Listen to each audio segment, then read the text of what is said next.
ආයුබෝවන්. සියලු සමීක්ෂණ වාර්තා නැවත නැවතත් තහවුරු කරන ලංකාවේ අංක 1 ප්‍රවෘත්ති ප්‍රකාශය. පැත්තක තැත්ත කියන හිරු ප්‍රවෘත්ති සමගින් මම මහේෂ් සේනාරත්න. මම ශශිකලා කඳුබඩාරච්චි. ප්‍රථමයෙන් ප්‍රවෘත්ති සරස්තල.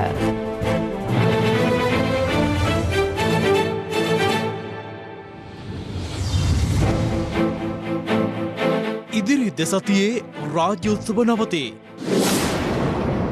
පෞද්ගලික උත්සව සහ සාද තහනම්. කොරෝනා ව්‍යාප්තිය හේතුවෙන් ත්‍රිකුණාමල අධ්‍යාපන කලාපයේ සියලුම පාසල් වසා දැමේ. දඹුල්ල ආර්ථික මධ්‍යස්ථානයත් දින 3කට වැසේ. කොරෝනා උවදුරට විසඳුම එන්නත් කරණයයි. රජය සූදානම්. සෞඛ්‍ය උපදෙස් පිළිපැදීම ජනතා වගකීමක්. ජනපති කියයි. සිව්වන දිනටත් ලොව දිනක වැඩිම ආසාදිතයින් ඉන්දියාවෙන්. පක්ෂය තුළ සිටිමින් තම ගමනට බාධා කරන අයට ඉවත් වන්නයි විපක්ෂ නායක සජිත් කියයි. වෙඩි බෙහෙත් යොදාගනිමින් කළ අත්හදා බැලීමක් වැරදි. පන්නල තරුණීන් දෙදෙනෙකුට බරපතල තුවාල. අමෘතු කේක් එකට හරහා කියලා හැදෙවෝ වගේ. පවතින කොවිඩ් වසංගතයට අවසන් විසඳුම එන්නත් කරණය පමණක් බවත් රජය ඊට සූදානම් බවත් ජනාධිපති ගෝඨාභය රාජපක්ෂ මහතා අවධාරණය කරනවා. ජනාධිපතිවරයා පෙන්වා දෙන්නේ සෞඛ්‍ය උපදෙස් පිළිපදමින් කටයුතු කිරීම ජනතාවගේ වගකීමක් බවයි. පවතින කොවිඩ් අභියෝගය ජය ගැනීමට නම් කොවිඩ් වසංගතය පැතිර ගිය මුල් වටයේදී මෙන්ම සෞඛ්‍ය නීති රීති හා උපදෙස් ජනතාව අකුරටම පිළිපැදිය යුතු බව ජනාධිපති ගෝඨාභය රාජපක්ෂ මහතා පවසනවා. ලෝක සෞඛ්‍ය සංවිධානය නිර්දේශ කර ඇති කොවිඩ් මර්ධන එන්නත් අතරින් 4ක්ම ශ්‍රී ලංකාවට ගෙන්වා ගැනීමට රජය මේ වන විට විධිවිධාන සකසා තිබෙනවා. ප්‍රථමයෙන් ගෙන්වනු ලැබූ ඇස්ට්‍රාසෙනිකා කොවිෂීල්ඩ් එන්නත පුද්ගලින් 9,20,242 දෙනෙකුට මේ වන විට ලබා දී ඇති අතර මේ මාස මුල් සතියේදී එහි දෙවන මාත්‍රාව ලබා දීමට නියමිතයි. රුසියාවේ නිෂ්පාදිත ස්පුට්නික් එන්නතේ මාත්‍රා ලක්ෂ 2ක් අප්‍රේල් මාස අවසානයේදීත් මාත්‍රා ලක්ෂ 4ක් මැයි මාසයේදීත් මාත්‍රා ලක්ෂ 8ක් ජූනි මාසයේදී සහ මාත්‍රා ලක්ෂ 12ක් ජූලි මාසයේදීත් ගෙන්වා ගන්නා අතර මාත්‍රා මිලියන 13ක් ගෙන්වා ගැනීමට අමාත්‍ය මණ්ඩල අනුමැතිය දැනටමත් ලැබී තිබෙනවා. පරිත්‍යාගයක් ලෙස චීනයෙන් ලැබී ඇති සයිනෝෆාම් මාත්‍රා ලක්ෂ 6ක් ඉදිරි සති කිහිපය තුළ ලෝක සෞඛ්‍ය සංවිධානයේ අනුමැතිය ලැබීමත් සමග මෙරට ජනතාවට ලබා දීමට සැලසුම් කර තිබෙනවා. ඊට අමතරව රාජ්‍ය ඖෂධ සංස්ථාව මේ වන විට උත්සාහ ගනිමින් සිටින්නේ දැනටමත් මූලික ගිවිසුම් අත්සන් කොට ඇති ෆයිසර් එන්නත ගෙන්වා ගැනීමටයි. COVID-19 උවදුරට විසඳුමක් ලෙස යම් කාලයක් රට වසා දැමිය යුතුයයි ඇතමුන් කල්පනා කළද එවැනි ක්‍රියාමාර්ගයකින් ජනජීවිතයට සහ ආර්ථිකයට දිගුකාලීන හානිකර බලපෑම් ඇති කරන බව ජනාධිපති මාධ්‍යංශය නිකුත් කළ නිවේදනයේ සඳහන්. ආර්ථික ක්‍රියාකාරීත්වය මුළුමනින්ම අඩපණ කරන අගුල් දැමීම් හෝ ඇඳිරි නීතිය පැනවීම ශ්‍රී ලංකාව වැනි සංවර්ධනය වෙමින් පවතින රටවලට කළ නොහැකි බවයි එහි වැඩිදුරටත් දැක්වෙන්නේ. එබැවින් රජය සිය කාර්ය ඉටු කරන අතර ජනතාව රටේත් තමාගේත් සුභසිද්ධිය තකා ස්වකීය වගකීම සහ යුතුකම ඉටු කළ යුතු බව ජනාධිපතිවරයාගේ අදහසයි. දැන් අවධානය දවසේ පුවත වෙත. දවසේ පුවත.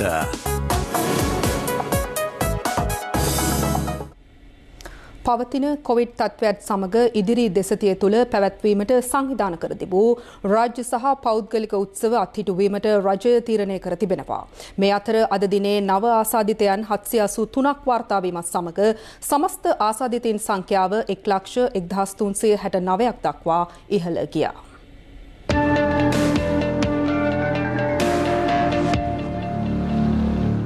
අද සිට ඉදිරි දෙසතිය ඇතුළත පැවැත්වීමට සංවිධාන කර තිබූ සියලු රාජ්‍ය උත්සව නතර කිරීමට තීරණය කර ඇතැයි ජනාධිපති මාධ්‍යංශය අද නිවේදනය කළා. එම නිවේදනයේ වැඩිදුරටත් දැක්වෙන්නේ එම කාලය තුළ පැවැත්වීමට සැලසුම් කර ඇති පෞද්ගලික අංශයේ සියලුම උත්සව රැස්වීම් සහ සාද නිරෝධායන රෙගුලාසිය යටතේ තහනම් කිරීමටද රජය තීරණය කර ඇති බවයි. ආසාදිතයන් 895 දෙනෙකු ගෙවුණු දිනේ හඳුනා ගැනුණු අතර ඉන් ආසාදිතයන් 880ක් දේශීය වාර්තා වන අතර විදේශීය රටවල සිට පැමිණ නිරෝධායනය වන අතරතුර හඳුනාගත් ආසාදිතයන් ගණන 15ක්. ඒ අනුව ඊයේ දිනේ වාර්තා වූ ආසාදිතයන් අතුරින් දිවයිනේ වැඩිම ආසාදිතයන් සංඛ්‍යාවක් වාර්තා වුණේ කොළඹ දිස්ත්‍රික්කයෙන් වන අතර එම සංඛ්‍යාව 218ක්. කළුතර දිස්ත්‍රික්කයෙන් ආසාදිතයන් 147 දෙනෙකු, කුරුණෑගල දිස්ත්‍රික්කයෙන් 150 දෙනෙකු, ගම්පහ දිස්ත්‍රික්කයෙන් ආසාදිතයන් 129 දෙනෙකු, පුත්තලමෙන් 49 දෙනෙකු සහ මාතලේ දිස්ත්‍රික්කයෙන් ආසාදිතයන් 22 දෙනෙකු වාර්තා වීම විශේෂත්වයක්.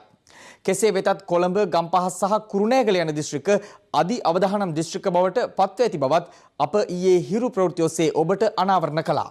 එංගලන්තයේ 2020 දෙසැම්බර් මාසේ මෙවැනිම ඔබ්සර්වේෂන් එකක් තිබ්බා. අපි කියන එකට S gene target failure කියලා. ඒකෙන් අදහස් වෙනවා යම්කිසි විකෘතියක් සිදු වෙලා තිනවා කියලා මේ S gene එකේ. ඒක අප්‍රේල් මාසයේ මේ අවුරුද්දෙන් පස්සේ විශේෂයෙන්ම දැක්කා අපිට ලැබිච්ච සාම්පල් වල කොළඹ සහ කුරුණෑගල. අපිට මේ වෙනකොට වාර්තා වෙලා තියෙනවා නුවර ප්‍රදේශයේ සාම්පල් වල මෙවැනිම වෙනසක් තියෙනවා කියලා. මූලික ලක්ෂණ වල හැටියට ඉන්දියා ප්‍රභේදයට සමානකමක් නැහැ. මේ අතර ගෙවුණු දිනේදී කොවිඩ් මරණ 4ක් වාර්තා වූ අතර ඒ අනුව මෙරට සමස්ත කොවිඩ් මරණ සංඛ්‍යාවද 642ක් දක්වා ඉහළ ගියා. අපිට කලින් COVID-19 රෝගය අපි දැක්කේ බහුතරයකට රෝග ලක්ෂණ නැහැ කියලා. ඒ වගේම රෝග ලක්ෂණ ආපු අයගෙන් වැඩියෙන්ම රෝග ලක්ෂණ සහිතව පැමිණි අය වැඩි හිටියෝ. නමුත් වෛද්‍යවරුන් වාර්තා කරනවා තරුණ පිරිස වෙනදාට වඩා වැඩි පිරිසක් ඉන්නවා කියන එක. ඒ වගේම ඔවුන්ට දැඩි සත්කාර ලබා දීමට, ඔක්සිජන් ප්‍රතිකාර ලබා දීමට සිදුවන අවස්ථාත් වෙනදාට වඩා වැඩි කියන බව වාර්තා වෙනවා. යම්කිසි කෙනෙකුට COVID-19 සමාන රෝග ලක්ෂණ තියෙනවා නම් උණ කැස, සෙම් ප්‍රතිශ්‍යාව, උගුරේ වේදනාව,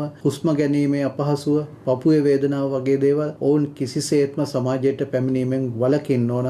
පවතින අවදානම් තත්ත්වයේ හේතුවෙන් මේ වන විට කළුතර දකුණ පොලිස් වසමේ අධිකාරීගොඩ ග්‍රාම නිලධාරී වසම කුරුණෑගල දිස්ත්‍රික්කයේ කුලියාපිටිය පොලිස් බල ප්‍රදේශයේ මෙන්ම තිත්තබෙල්ගාල, නිරාවිය සහ නිකදලුපොත යන ග්‍රාම සේවා වසම්ද හොදකලා කර තිබෙනවා. දඹුල්ල ආර්ථික මධ්‍යස්ථානයේ සේවකයන් 42 දෙනෙකු කොවිඩ් ආසාදිත බව තහවුරු වීමත් සමග පැය 72ක් සඳහා දඹුල්ල ආර්ථික මධ්‍යස්ථානය වසා දැමීමට පියවරගෙන තිබෙනවා. කුරුණෑගල, නිකබරටිය ප්‍රදේශයේ සිට අනුරාධපුර වන්දනාවේ පැමිණි පුද්ගලයන් 22 දෙනෙකුට සිදු කළ අහඹු කොවිඩ් පරීක්ෂණ වලින් එක් පුද්ගලයෙකුට කොවිඩ් ආසාදිත බවට තහවුරු කරගෙන තිබෙනවා.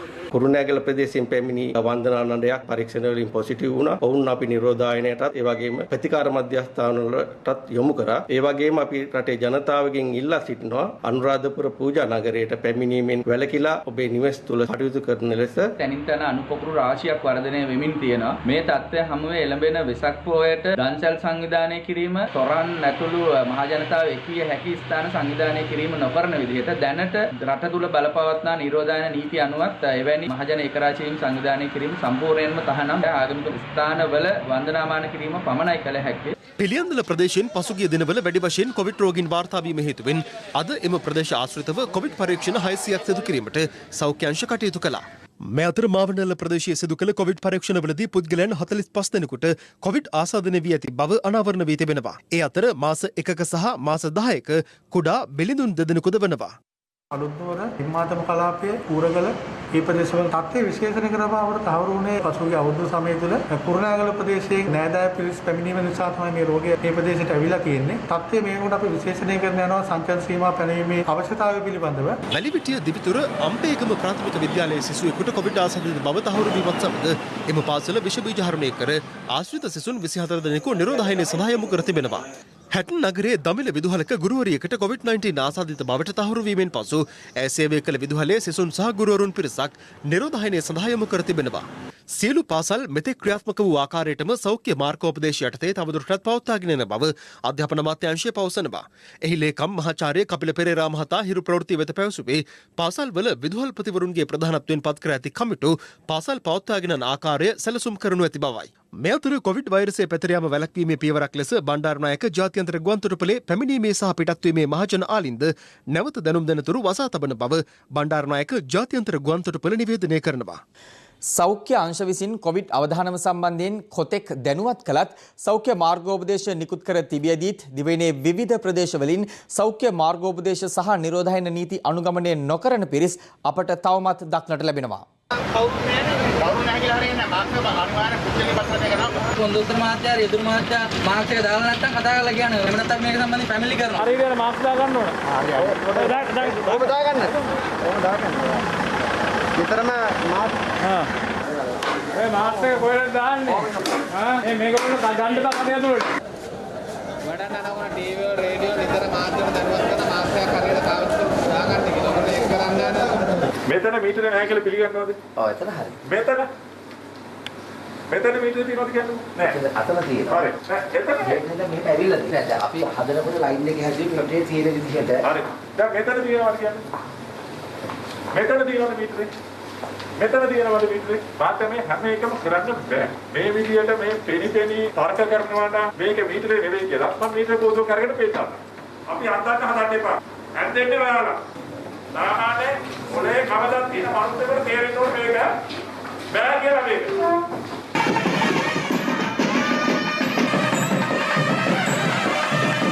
අත්අඩංගුවටගත් 19 දෙනාගෙන් වැඩි පිරිසක් අත්අඩංගුවටගෙන තිබෙන්නේ කිරිබත්ගොඩ සහ පිළියන්දල ප්‍රදේශවලින් ඔවුන්ට ලංකා දන්නේ සංග්‍රහයේ ප්‍රතිපාදන යටතේ ක්‍රියා කිරීමට හැකියාව ලැබෙනවා. ලංකාවේ ප්‍රසිද්ධ ස්ථානයක පොදු ප්‍රවාහන සේවයක ගමන් කරන සියලුම පුද්ගලයින් මුහුණු ආවරණයක් පළඳා ගමන් කළ යුතුයි. අපේ රටේ එය නීතියක් බවට පත් වී තිබෙනවා. ඒ නිසා ශ්‍රී ලංකා පොලිසිය අද දිනේ සිට මේ ගැන දැඩි අවධානයක් යොමු කරමින් කටයුතු කරනවා.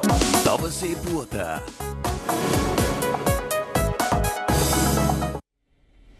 මේ අතර කොවිඩ් ව්‍යාප්තිය පාලනය කිරීමේ අරමුණින් ත්‍රිකුණාමලය අධ්‍යාපන කලාපයේ සියලුම පාසල් නැවත දැනුම් දෙනතුරු වසා දමන බව නැගෙනහිර පළාත් ආණ්ඩුකාර අනුරාධා යහම්පත් මහත්මිය පවසනවා.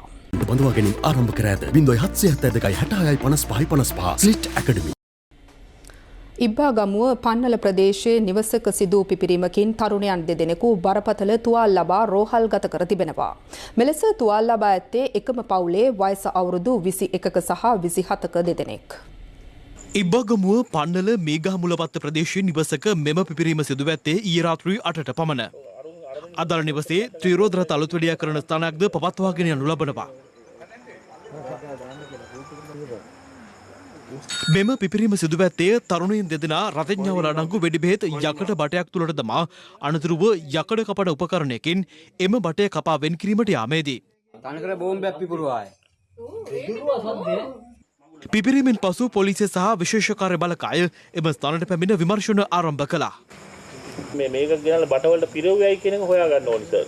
අල්ලේ කෑලිත් පැතර තියෙනවා සර්. දැන් ගෙවල් ඔක්කොම ටික සර්ච් කරන ස්ටේප් එකේ.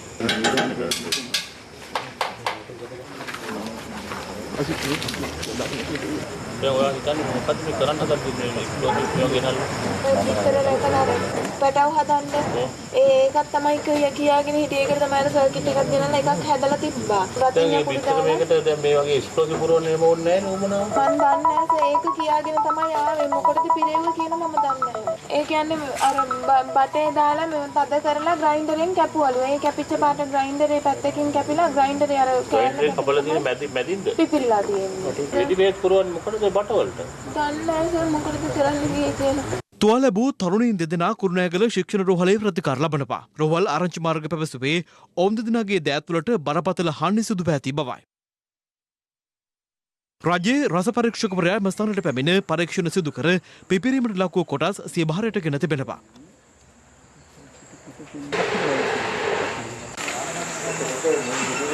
එම කොටස් රසායනගර පරීක්ෂාවක් සඳහා යොමු කිරීමට නියමිත බවයි පොලිස් මාධ්‍ය ප්‍රකාශක නියෝජ්‍ය පොලිස්පති අජිත් රෝහණ මහතා සඳහන් කළේ. මේ සම්බන්ධයෙන් ගොකරැල්ල පොලිසිය අනිකුත් විශේෂඥ පාර්ශවකරුවන්ගේද සහයෝගයෙන් විමර්ශනයක් ආරම්භ කර තිබෙනවා. මෙහිදී තුවාලකරුවන් පවසා සිටින්නේ ඔවුන් තමන්ගේ නිවෙස් ආසන්නව පිහිටි එක්තරා වෙළඳසැලකින් බට්ටා වර්ගයේ රතිඤ්ඤා නිවසට රැගෙන බව මල්වැඩිල්ලක් නිර්මාණය කිරීම සඳහා යම් බටයකට මෙම රතිඤ්ඤාවල ඇති වෙඩි බෙහෙත් තද කර දැමීමෙන් අනතුරුව එය කපා දැමීමට උත්සාහ කිරීමේදී පිපිරීමක් ඇති වූ බවයි. රජයේ රස පරීක්ෂකවරයා අද දින මේ ස්ථානයට කැඳවනු ලැබුවා. අදාළ පිපිරීමට ලක් වූ ද්‍රව්‍යවල කොටස් ඔහුගේ බාරයට ගෙන තිබෙනවා. ඒවා රසායනාගාර පරීක්ෂාවක් සඳහා යොමු කිරීමට නියමිතව තිබෙනවා. මේ වන විට පුද්ගලයන් 10 දෙනෙක්ගෙන් පමණ මේ සම්බන්ධව ප්‍රකාශ සටහන් කර තිබෙනවා. ඒ අතර ඔවුන් රතිඤ්ඤා මිලදී ගත් බවට සඳහන් කරන අදාළ වෙළඳසැල් අයිතිකරුගේ ප්‍රකාශය, ඒ වගේම මෙම නිවසේ සිටි තුවාලකරුවන්ගේ මව සහ සහෝදරියන් දෙදෙනාගේ ප්‍රකාශ, ඒ වගේම එක් සහෝදරියකගේ පුරුෂයාගේ ප්‍රකාශය ඇතුළු තවත් ප්‍රකාශ රැසක් සටහන් කර තිබෙනවා. අත්අඩංගුවට ගනු ලැබූ පාර්ලිමේන්තු මන්ත්‍රී රිෂාඩ් බදුදීන් සහ ඔහුගේ සොයුරා සම්බන්ධයෙන් දින 90ක රැඳවුම් නියෝග ලබා ගැනීම සඳහා ඉල්ලීමක් කර ඇති බව පොලිස් මාධ්‍ය ප්‍රකාශක නියෝජ්‍ය පොලිස්පති අජිත් රෝහණ මහතා පවසනවා. ඒ ඔවුන් සම්බන්ධයෙන් ඉදිරිපත් වී ඇති සාක්ෂි විශ්ලේෂණය සඳහා පැය 72ක කාලය ප්‍රමාණවත් නොවීම හේතුවෙන් පාස්කු ප්‍රහාරකින්ට ආධාර අනුබල දීමේ චෝදනා යටතේ සමස්ත ලංකා මහජන කොංග්‍රසයේ නායක සමග ජනබලවේගයේ පාර්ලිමේන්තු මන්ත්‍රී රිෂාඩ් බදුදීන් ඊයලුවම කොළඹ බෞද්ධ ලෝකමාපතේ පිහිටි නිවසේදීත් ඔහුගේ සොයුරු රියාෂ් බදුදීන් වැල්ලපතේදීත් අත්අඩංගුවට ගනු ලැබුවා. අනතුරුව ත්‍රස්තවාදයේ වැළැක්වීමේ පනත ප්‍රකාරව පැය 72ක් ඔවුන් සම්බන්ධයෙන් රැඳුම් නියෝග ලබා ගැනුණා. කෙසේ වෙතත් පොලිස් මාධ්‍ය ප්‍රකාශක නියෝජ්‍ය පොලිස්පති අජිත් රෝහණ මහතා පැවසුවේ පාස්කු ප්‍රහාරයට අදාළ සිද්ධිමය කරුණු විශ්ලේෂණය සහ සාක්ෂි සලකා බැලීම ආදී කරුණු කිහිපයක් සඳහා පැය 72ක් ප්‍රමාණවත් නොවීම හේතුවෙන් අදාළ කාල සීමාව දීර්ඝ කර ගැනීමට පියවරගත් බවයි. මේ අතර රිෂාඩ් බදුදීන් අත්අඩංගුවට ගැනීම සම්බන්ධයෙන් කරුණු දැක්වීම සඳහා සමස්ත ලංකා මහජන කොංග්‍රසය ප්‍රවෘත්ති සාකච්ඡාවක් ඇඳවා තිබුණා. මානව හිමිකම් කොමිෂන් සභා පනත අනුව අත්අඩංගුවට පත් වුණ ඕනෙම කෙනෙක්ට ළඟම ඥාතියෙකුට ලිඛිතව ඒ හේතු කාරණා සහ අත්අඩංගුවට ගන්න නිලධාරීන්ගේ විස්තර ටික ඔහු අරන් යන පොලිස් ස්ථානයේ හෝ රැඳවුම් තබා ගන්න ස්ථානය සම්බන්ධයෙන් ලිඛිතව දෙනුම් දිය යුතුයි. ඒ වගේ කටයුත්තක් එයි තාම කැරලා නැත්te කියන එක සම්බන්ධයෙන්ුත් අපිට ප්‍රශ්නාර්ථයක් තියෙනවා. මාධ්‍ය ප්‍රකාශකවරයා කියන්නේ දිගු කාලීනව සොයා බැලීමකින් අනතුරුව අධ්‍යයනය කිරීමකින් අනතුරුව ලැබුණු කරුණු මත තමයි මන්ත්‍රීතුමා අත්අඩංගුවට ගත්තේ කියලා. ඒ මාධ්‍ය ප්‍රකාශය තමයි රියාජ් බදුරුදීන් අත්අඩංගුවට අරගත්ත කාලයේදී කිව්වා ඒකට සාක්ෂි තියෙනවා කියලා කිව්වා. මාස 5මාරක් තියාගෙන ආයේ යාව රිලීස් කරන වෙලාවේදී කිව්වා යාට සාක්ෂි ඔක්කොම අපි පරික්ෂා කරලා බලුවා ඒක නැති හින්දා අපි උදාහරණයක් කියලා කිව්වා. ඇත්ත මොකද්ද බොරු මොකද්ද? අනිත් එක රිෂාඩ් බදුරුදීන් මේකට සම්බන්ධ නැහැ කියලා පොලිස්පති ඒවට එයා නියෝජ්‍ය ඔහුම සහතිකයක් දීලා තියෙනවා මේකට කිසිම සම්බන්ධයක් නැහැ කියලා. එහෙමනම් ඒ පොලිස්පති නේද දැනට තින්නේ? ඉතින් පාස්කු කොමිසම් වාර්තාවේ තියෙනවනේ මෙතුමාගේ නම. මොකද කියලා තියෙන්නේ? හදාපතිවරයාට කතා කරපු එක නෑ එහෙම තියෙනවා. ඒ වුණාට එහෙම තිබුණාට ඒක කියලා තියන්නේ ඒක බ්‍රයිබරි එකට දෙන්න ඕන කියලා තමයි කියලා තියන්නේ. එතකොට ඔබතුමාලා චෝදනා කරන විදිහට මේක කාගේ ඕමනාවකද අත්අඩංගුවට අරන් තියෙනවා? අපි දන්නේ ඉතින් දැන් මේක සාමාන්‍යයෙන් මේ කේන්ද පුළුවන් වෙල්කම් රංජිත් කාඩිනල් වංශය සතුටු කරවන්නද කියලා දන්නේ නැහැ. අපිටත් ඕමනාවක් තිබුණා මේක මහා මුලකරුවා කවුද කියලා දැනගන්න කාඩිනල් වංශය එළිදරව් කරා මේක දේශපාලන ඕමනාකමට කරපු වැඩක් කියලා එතුමා කියපු එක ඔයගොල්ලෝ මේව කරන්නේ. බුදුමාලාගේ පක්ෂ නායකයා අත උස්සන්න නැතුව ඉන්නවා ඉස්සර. අනිකුත් മന്ത്രിවරුන් අත උස්සනවා. එතනින් තමයි මේ ඩීල් එක පටන් ගත්තේ කියලා තමයි උන්වහන්සේ සැක කරන්නේ. උන්වහන්සේ ස්ථීරව කතා කරා. අපිට මේ පක්ෂයේ හැටියට ඒ ප්‍රශ්න අපිට තියෙනවා. අපි මේ පිළිබඳව විනය පරීක්ෂණය අපි කටයුතු කරගෙන යනවා. ආයතනතුමා මේ පාස්කු කාර්යයට අපමණ වේලකින්වත් කොහෙන්වත් සම්බන්ධ නැහැ කියලා තුමාලා කියන්නේ. ඔව්. ඒක අනිවාර්යයෙන්ම කියන්න පුළුවන්. පාස්කු ප්‍රහාරය වීමට පෙර යම් සිදුවීම් රැසක් සිදු වී තිබෙනවා. පන්තිවලට සහභාගී වීම, අන්තවාදී මත පැතිරවීම, යම් ආකාරයකට මොවුන්ගේ ක්‍රියා සඳහා මුදල් යෙදවීම, මෙම කාරණා සම්බන්ධයෙන් ලැබුණු පුද්ගල සාක්ෂි, ඒ වගේම පරිවේශනීය සාක්ෂි, විද්‍යාත්මක සාක්ෂි, තාක්ෂණික සාක්ෂි සහ අස්පර්ශ සාක්ෂි උපයෝගී කරගෙනයි මොවුන් මේ ආකාරයට පාස්කු ප්‍රහාරයේ ඝාතකයින්ට ආධාර අනුබල දීමේ චෝදනා යටතේ අත්අඩංගුවට ගනු ලැබුවේ. ඒ පරීක්ෂණ තවදුරටත් අපරාධ පරීක්ෂණ දෙපාර්තමේන්තුව මගින් සිදු කරනු ලබනවා. ඒ වගේම මේ සම්බන්ධව විවිධ මූල්‍ය ආයතන හරහා මුදල් හුවමාරු වීම, චෙක්පත් ලබා දීම, ඉලෙක්ට්‍රොනික ආකාරයට ගනුදෙනු සිදුවීම පිළිබඳවත් දැඩි විමර්ශනයක් කිරීමට විමර්ශකයින් සූදානම් වෙමින් පවතිනවා. මේ අතර පාර්ලිමේන්තු මන්ත්‍රී රිෂාඩ් බදුදීන් අත්අඩංගුවට ගැනීම සම්බන්ධයෙන් පක්ෂ විපක්ෂ දේශපාලඥයින් විවිධ අදහස් පළ කළා. ආණ්ඩුව බලයට එන්න පාවිච්චි කරපු මෙවලම් කීපයක් තිබුණා. එකක් තමයි මුස්ලිම් විරෝධය. මුස්ලිම් විරෝධය මොනවාගෙන්ද හැදුවේ? එක පැත්තකින් රිෂාඩ් යොදාගත්තා. ඒ වගේම ડોક્ટર සාෆි යොදාගත්තා කාන්තාවන් වඳ කරනවා කියන. ඊළඟට වඳ පෙති, වඳ කොත්තු, වඳ බේත් මේවා පාවිච්චි කරුවා. දැන් මේවා පාවිච්චි කළා තමයි මේගොල්ලෝ බලයට ආවේ. දැන් ආණ්ඩු විරෝධය නිර්මාණය වෙද්දී දැන් මේවා නැවත ඉස්සරහට අරන් යන්න ඕන. අකුරු ගහනකොට යකඩයක් එළියට දානවා වගේ මොකක් හරි අල්ලගෙන එළියට දානවා. ඒක තමයි මේ කරන්නේ. පාර්ලිමේන්තුවේ මන්ත්‍රීවරයෙකුට වරප්‍රසාද තියෙනවා කියලා එක එක අන්තවාදී සංවිධානත් එක්ක එකතු වෙලා කියලා බෝම්බ ගහන්න අවසර දීලා නැහැ. ඒ සංවිධානත් එක්ක එකතු වෙලා කියලා ජාතිවාදී අවුස්සන්න අවසර දීලා නැහැ. ඒ ජාතිවාදී ඇවිස්සලා බෝම්බ ගැව්වට පස්සේ ත්‍රස්තවාදී වැළැක්වීමේ පනත යටතේ ගිහිල්ලා අත්අඩංගුවට ගන්නකොට කතානායකතුමාගෙන් අහහා ඉන්න පාර්ලිමේන්තුවේ වරප්‍රසාද ගැන අහහා ඉන්න ඒව කරන්න බෑ. දැන් රිෂාඩ් බදුරුදීන් අත්අඩංගුවට ගන්නකොට ඊළඟට ඒ පොලිමේ ඉන්න අනිකුත් බලුකුක්කෝ ටික බය වෙලා ඉන්නවා. එතුමා අත්අඩංගුවට අරන් මාස ගාණක් හිටියා. සාක්ෂි නැහැ කියලා නිදාස් කෙරුවා. දැන් ආයිත් අත්අඩංගුවට අරගෙන. ඉතින් ඇත්ත වශයෙන්ම එතුමා පාර්ලිමේන්තු මන්ත්‍රීවරයෙක් එතුමා වැරද්දක් කළා තියෙන නඩු දාන්න පුළුවන්. ඇයි රිමාන්ඩ් කරලා හිරියර කරන්නේ? එතුමා මේ රට දාලා යන්නේ. සාක්ෂි හදලා දන්නෙත් නැහැ. අපි ඉල්ලීමක් කරනවා එතුමාට අපයක් දෙන්න. පාර්ලිමේන්තු මන්ත්‍රීවරයෙකුට පොලිස් අත්අඩංගුවට පත්වීම හා සම්බන්ධව නැත්නම් පාර්ලිමේන්තුවේ තමන්ගේ අදහස් ප්‍රකාශ කිරීම සම්බන්ධයෙන් විශේෂ වරප්‍රසාද තියෙනවා සාමාන්‍ය පුරවැසියෙකුට නොලැබෙන. හැබැයි ඒ කිසිවක් රාජ්‍ය ආරක්ෂාවට හෙළින් තියෙන්න බෑ. මේ දිනවල ආණ්ඩුව පාස්කු ප්‍රහාරය නැමැති ටෙලිනාට්‍ය රූපගත කිරීම කරනවා. අපි දැක්ක පෙරේදා රාත්‍රියේ රිෂාඩ් බදුදීන් මැතිතුමා අත්අඩංගුවට ගැනීම රූපගත කළා. මම හිතන්නේ මේක නැවත වරක් මම දකින්නේ රටේ ජනතාව මුලා කරන්න කරන වැඩක්. ත්‍රස්තවාදී ක්‍රියාවකට ආධාර අනුබල දීම යටතේ තමයි පොලිස් මාධ්‍ය ප්‍රකාශකතුමාත් ජනතාවට කිව්වේ එතුමා අත්අඩංගුවට ගත්තේ කියලා. කොට ආධාර අනුබල දීපු එක්කෙනෙක් ඡන්දය ඉල්ලුවේ කාගෙන්ද? සජිත් මහත්තයාගේ කණ්ඩායමත් එක්ක. අද ඉඳගෙන ඉන්නේ කාගේ පැත්තේද? ඒ පැත්තේ. පක්ෂය තුළ සිටම තමාගේ ගමනට බාධා කරන පුද්ගලින් ඇතනම් පක්ෂයෙන් ඉවත් වන්නයි විපක්ෂ නායක සජිත් ප්‍රේමදාස මහතා පවසනවා. ඔහු මේ බව සඳහන් කළේ හම්බන්තොට කිරින්ද ප්‍රදේශයේ පැවති විපක්ෂ නායක ජංගම සේවයේ වැඩසටහනට එක් වෙමින්.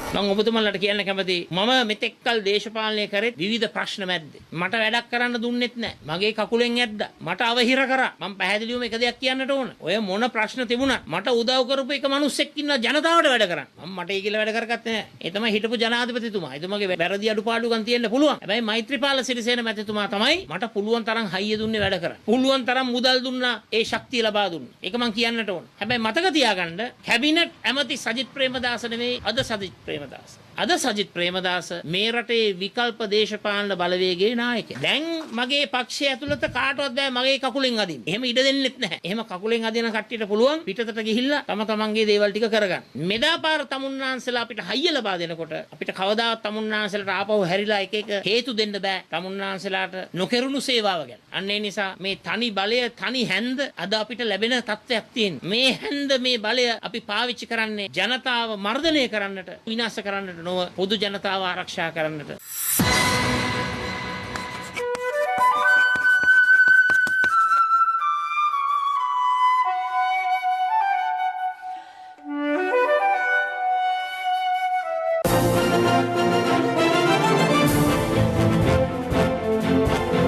නිමක් නැති අලිමිනිස් ගැටුම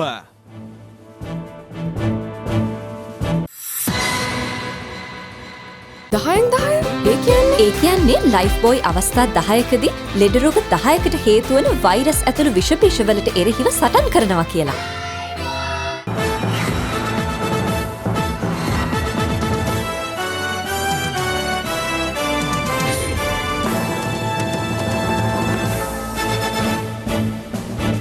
වරාය නගරය පනත් කෙටුම්පත්ත පාර්ලිමේන්තුවේ ඉදිරිපත් වීම සමග කොළඹ වරාය නගරය සම්බන්ධයෙන් සමාජයේ දැඩි කතාබහකට ලක්ව තිබෙනවා. වරාය නගරයේ වත්මන් ඉදිකිරීම් වල ප්‍රගතිය සහ ආර්ථිකය පිළිබඳව හිරු ප්‍රවෘත්ති කළ සොයා බැලීමක් මේ.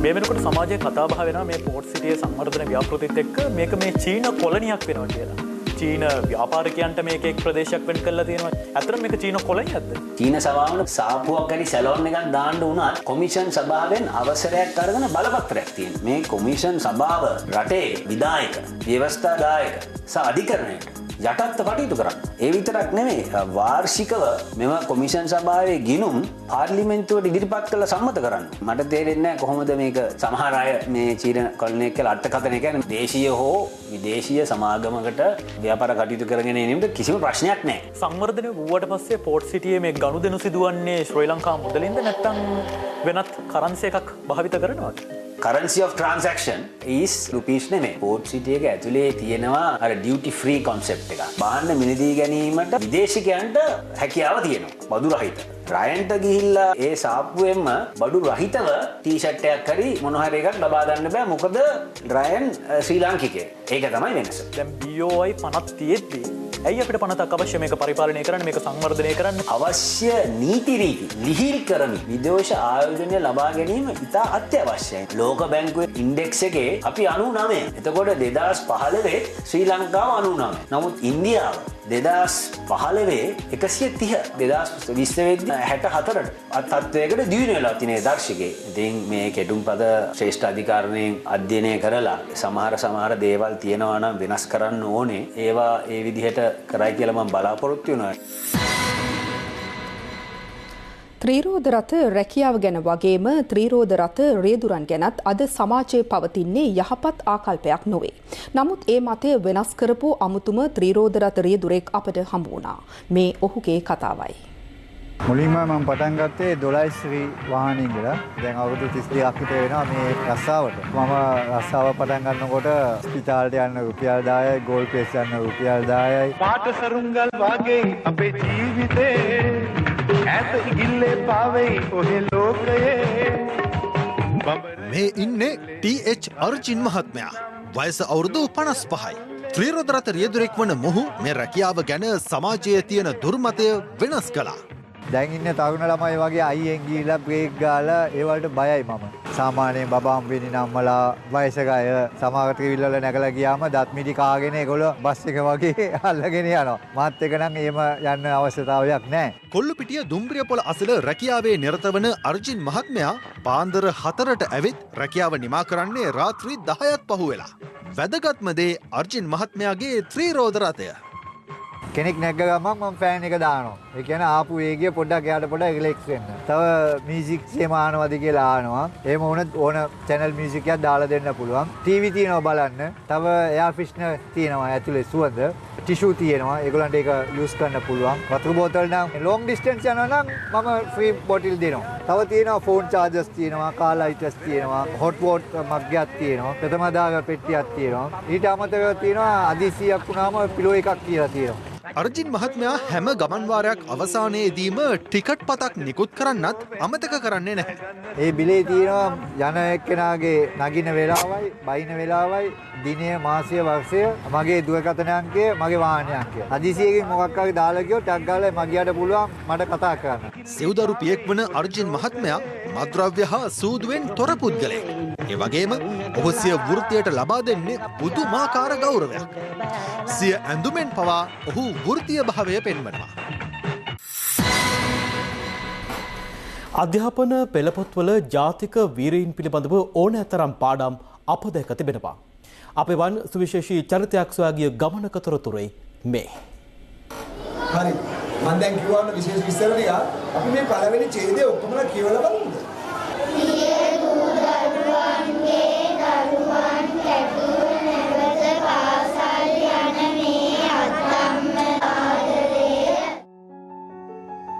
පහ ශ්‍රේණිය සිංහල පොතේ ආදර්ශමත් චරිතයක් වශයෙන් අනාගත පරපුරට පාඩමක් වන්නට තරම් වටිනා චරිතයක් වුණු ඇය කෑගල්ල පරගම්බන ප්‍රදේශයේ පදිංචි 85 වන වියේ පසුවන ලිලි වයලට් මාතාවයි.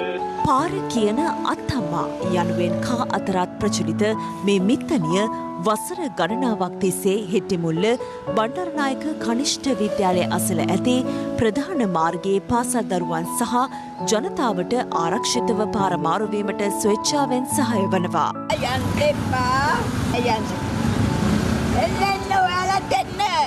මෙවැනි සමාජ මෙහෙවරක් සිදු කිරීමට ලිලි වයලට මාතාව පෙළඹුණු කාරණය සහ එහිදී ලැබුණු අත්දැකීම් ගැන අප ඇයගෙන් විමසුවා. මං දරුවන හරි ආදරේ මොනවා හරි ඇක්සිඩන්ට් එකක් වෙලා මොනවා හරි දෙයක් ඇති වුණා මට ඊට වැඩිය හිතට වේදනාවක් එනවනේ. ඒකෙන් මම මේ වැඩේ කරන්න බැස්ස බය නැති. මේ දේ කරන්න දැන් අවුරුදු 47ක් විතර වෙනවා. එලෙස ඇරඹි ඇයගේ විරල සමාජ මෙහෙවර අද දක්වාම අඛණ්ඩව සිදු කරනවා. කිසිම දවසක ළමයෙකුට කරදරයක් කළා නැහැ, ළමයෙකුට නෙවෙයි වැඩිහිටියෙකුටත් කරදරයක් කළා නැහැ. එතුමිය රාජකාරී වෙලා යෙදී සිටින හැම මොහොතකම මේ ආරක්ෂාව එතුමිය සපයනවා. තම ජීවිත කාලයම ළමා පරපුර වෙනුවෙන් කැප කරන මේ අත්තම්මා දරුවන් ගුරුවරුන් පමණක් නොව ගම්වැසියන් සහ රථවාහන රියදුරන්ගේද නොමද ආදරයටත් ගෞරවයටත් පාත්‍ර වී සිටිනවා. රථවාහන රියදුරන්ගෙන් අත්තම්මට මොන වගේ සහයෝගයක්ද ලැබෙන්නේ? කියන්න බැරි තරම් සහයෝගයක් ලැබෙනවා. මම දැක්කනම් ඈත ඉඳන්ම වාහනේ නතර කරනවා. මම යන්න කියන එක යන්නේ නැහැ. ඒක මට ලොකු දෙයක්. ඉතින් ඇක්සිඩන්ට් කවදාවත් වෙලා නැහැ. ආච්චිලා අපි මෙතනින් පාර පන්නන්නේ හැමදාම ළමයි කිසිම බයක් නැහැ. මම ළමකෙන් කෑම එකක් හැමදාම වගේ දෙන්නලා ගෙනල්ලා දෙනවා. මොකද එයා මෙතන කරන්නේ මුළු රටටම වගේ හොඳ ලොකු සේවයක්. කවදාවත් අපිව තනි කරන්නේ ලිලියාචි අපිට බොහෝම ආදර්ශමත් කෙනෙක්. ජීවිතයේ සැදෑ සමය විවේකයෙන් ගෙවිය යුතු සමයක සෑම දරුවෙකුම තමන්ගේම දරුවන් ලෙස සලකමින් සිදු කරන මේ සමාජ මෙහෙවර වෙනුවෙන් කැපවුණු ඇයට ජාතියේම ප්‍රණාමය හිමිවිය යුතු නොවේද? දැන් අනිත් අය නැති වෙච්ච අයනේ වර්ණනා කරලා තියෙන්නේ. මම ඉතින් තවම ජීවතුන් අතර ඉන්නෝනේ. අන පිටින් ඉඳද්දී මෙහෙම දෙයක් සඳහන් කරපු එක ගැන හරිම ආඩම්බරයක්. ආයුෂ සපිරේ සුප අලුත් අවුරුද්දක් වේවා. ලීව ආයුෂ්.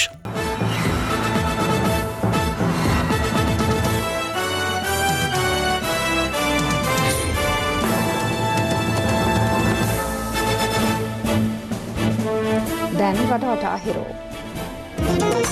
රටවටා හිරෝ. ප්‍රකාශයක් ලබාදීමට කළ දැනුදීමත් සමග පාර්ලිමේන්තු මන්ත්‍රී හරින් ප්‍රනාන්දු ආරක්ෂකංශ මගහරිමින් නවලකුරු හොලේ රැඳී සිටින බවට චෝදනා කරමින් දේශප්‍රේමී එක්සත් ජාතික පක්ෂයේ රුහල් අධ්‍යක්ෂවරයා වෙත ලිපියක් බහර දුන්නා. අපි පොලිසියට කියනවා වරෙන්තුවක් අරන් ඇවිල්ලා මේ මහා අපරාධය වසන් කරන්න හදන ඒ නින්දිත අපරාධකාරෝ වසන් කරන හරින් ෆර්නෑන්ඩුව වහාම අත්අඩංගුවට ගන්න. හරින් ෆර්නෑන්ඩුට ආරක්ෂාව දෙන විපක්ෂ ናයකයාට ඕනනම් අත්අඩංගුවට ගන්න. මුලතිව් ප්‍රදේශයේ ලඳු කැලෑවක අදපස්තුරේ සිදු කිසියම් පිපිරීමකින් තරුණයින් දෙදෙනෙකු තුවාල ලබා රුහලගත කිරීමෙන් පසු 19 පැවිදි එක් තරුණයෙකු මිය ගොස් තිබෙනවා. ගිරාඳුරු කෝට්ටේ උල්හිටිය ප්‍රදේශයේ නිවසකට වනාලියෙකු පහර දී ඇති අතර එහි සිටි 54 හැවිරිදි දෙදරු මවක් දිවි බේරා ගැනීමට දිව ගියත් වනාලියා කළ පහර දීමකින් එම කාන්තාව ජීවිතාක්ෂයට පත් වුණා. මෙම ප්‍රදේශයේදීම වනාලි පහර දීමකින් 66 හැවිරිදි මවක් නිදිහන මත දීම ඊයේ ජීවිතාක්ෂයට පත් වුණා. රටවටා හිරෝ. මේ සූදානම සමුගෙන යන්නට පැත්ත නොගත් ඇත්ත දැන ගැනීම අයිතිය තවදුරටත් තහවුරු කර ගන්නට තිරේ දිස්වන පරිදි හිරු SMS ප්‍රවෘත්ති සේවාව ඔබේ ජංගම දුරකථන ජාලයට අනුව සක්‍රිය කරගන්න. අපි යලි හමුවන්නේ හෙට මධ්‍යහ්න 11:55. සුබ රාත්‍රියක්.